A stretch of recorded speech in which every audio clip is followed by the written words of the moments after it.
இன்னைக்கு என்ன மீன் எடுத்துன்னு வந்துருக்குறீங்க? என்ன இது? கிழங்க சங்கரா மீனே எதுவும் சரியில்லையே. சீலா ஏன் மீன் சரியில்லை? வேற நாளைக்கு தந்தேன் மீன் இதுதானே வருது. மிச்சதெல்லாம் ஏரி மீன். வேற எந்த மீனும் எடுத்துன்னு வரலையா? நான் ஷீலா மீன் எடுத்துன்னு வந்திருப்பேன்னு பார்த்தேன். சீலா இது வேற மாதிரி இருக்கு. இல்லை ஒரு மாதிரி கோடு கோடா இருக்குமே அது. அந்த சீலாவில் 400 ரூபா அங்கேயே கொலன்னு இருக்கு. பார்சல் நான் வந்து கடமா கேட்டிருந்தேன். அது நீ எடுத்துட்டே வர மாட்டேற. கடமா எடுத்து வந்தா கண்டிப்பா கொடுக்குறேன். 2-3 பேர் கேட்குறாங்க. அந்த கடமா விற்கிற அம்மா இல்லை, அவங்க கொண்டு வர்றது பார்சலா இருக்கும் இருக்கு. கொலன்னு இருக்கு. அப்படியா? செஞ்சு அந்த புண்ணியம் இல்லாமல் போயிடும்.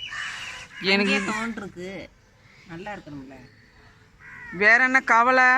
கவலையெல்லாம் வரலக்கா, இன்னைக்கு சுத்தமாக வரல.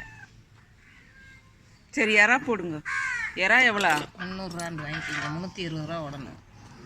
வித்தியா, எனக்கு மட்டும் வேலை இப்படி தான் சொல்கிறேன். இல்லை உங்களுக்கு கம்மியாக தங்குது. 300 ரூபா தான் விட்றேன். எவ்வளோ பட போடு 1 கிலோ.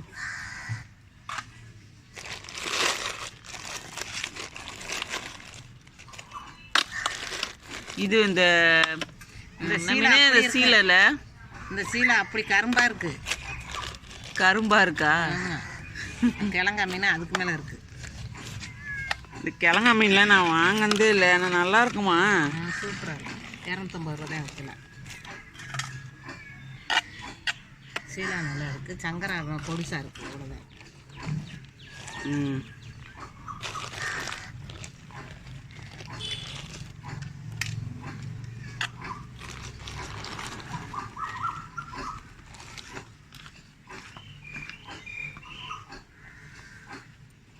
ஆஞ்சி குத்துட்டு போறியா? ஏன்னா நான் வீட்டில் என் பேத்தி வச்சுக்கிட்டு நான் எந்த வேலையும் செய்ய முடியாது. பார்த்துட்டேன்.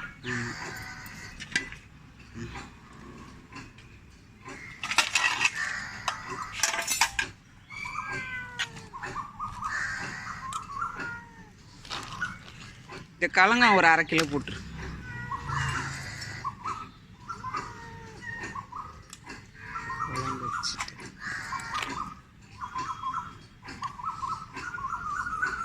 வறுக்கவா குழம்புக்கா? வறுக்கிறது சூப்பராக.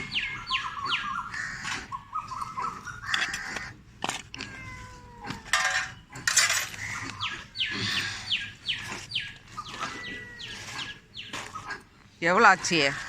300, 330, 430. 430.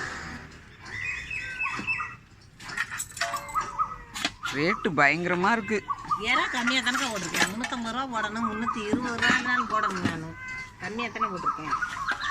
ஏன்னா 300 ரூபாய்க்கு தானே போட்டிருக்கேன்.